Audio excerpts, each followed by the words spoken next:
It was over in a matter of minutes. Jaskirat Singh Sidhu stood up in court and said 5 words: "I plead guilty, Your Honor."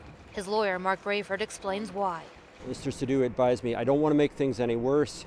I can't make things any better, but I certainly don't want to make them worse by having a trial. Sidhu blew through a stop sign, colliding with the Humboldt Broncos team bus. He wanted the families to know that he's devastated by the grief that he's caused them, and he's overwhelmed by the expressions of sympathy and kindness that some of the families and players have expressed to him, in spite of the fact that their grief is entirely his fault. Scott Thomas's son, Evan, died in the crash. Outside court, he choked back tears. All I've ever told my kids is speaking about accountability and responsibility, and to hear him use his own words to plead guilty, it's a powerful second for sure. Sidhu didn't have to plead guilty. He could have mounted a defense. Canada's Chief Justice has said even good drivers are occasionally subject to momentary lapses of attention. Dangerous driving causing death carries a maximum sentence of 14 years in prison. But time behind bars doesn't matter to Scott Thomas. When he said guilty, to me, I have my closure.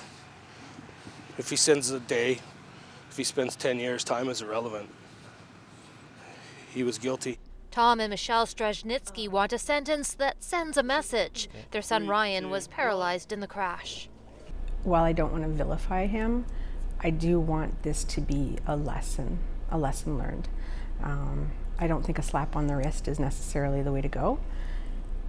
However, I don't believe fundamentally that he's the only one responsible. The Strzelnickis want seatbelts on buses and mandatory truck driver training.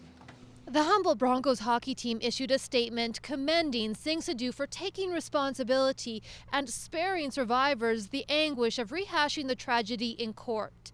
But that will still happen during a 5-day sentencing hearing at the end of January. Bonnie Allen, CBC News, Melfort, Saskatchewan. And we're also getting a better sense of what happened in the moments just before the crash. CBC News has obtained a copy of the agreed statement of facts between the Crown and the defense, and that document is based on the RCMP's extensive investigation. Our Susan Ormiston has read it and is here to walk us through what happened that day. Well, Ian, the main thing is that the truck driver simply did not stop. Now, most families had always believed that was the case. Now it's a fact. Back in April, Sidhu was hauling peat, traveling west at a speed between 86 to 96 kilometers an hour in daylight. He did not heed an oversized stop sign and its light, instead barreling right through the intersection. There were no skid marks for his truck. The driver failed to recognize the hazard and took minimal or no action in an effort to avoid the collision.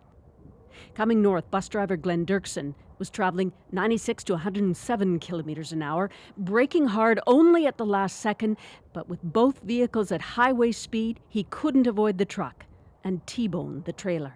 Traveling west on... Shortly after the crash, I drove the route of the truck driver, and there are trees to the south, but as we saw, they're well back from the intersection, and as the statement says, the trees would not have obstructed Mr. Sidhu's ability to observe the bus approaching if he had stopped to check for traffic as required. His first goal. In the chaos after the crash, Scott Thomas arrived at the scene looking for his son Evan.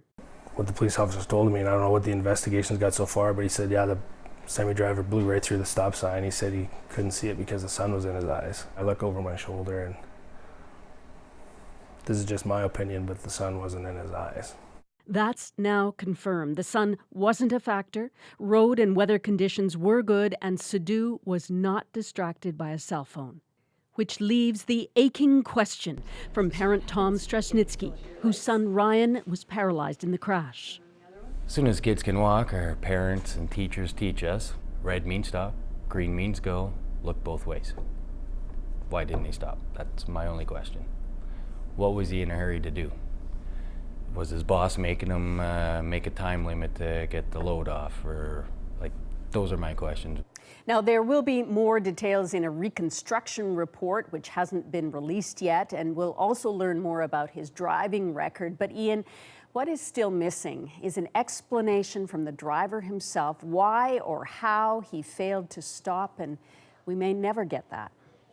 Still such an agonizing question. Susan, thank you very much. There had been tragedy at this intersection before. 6 people from one family died in a crash there in 1997. And after the Humboldt Broncos disaster, Saskatchewan commissioned a study to try to make it safer and has now promised to follow through. The province has committed to removing trees for better visibility, as well as installing rumble strips, which make a car vibrate when you drive over them, and putting up bigger stop signs and road markers ahead of those signs. The Broncos Memorial site will also be moved.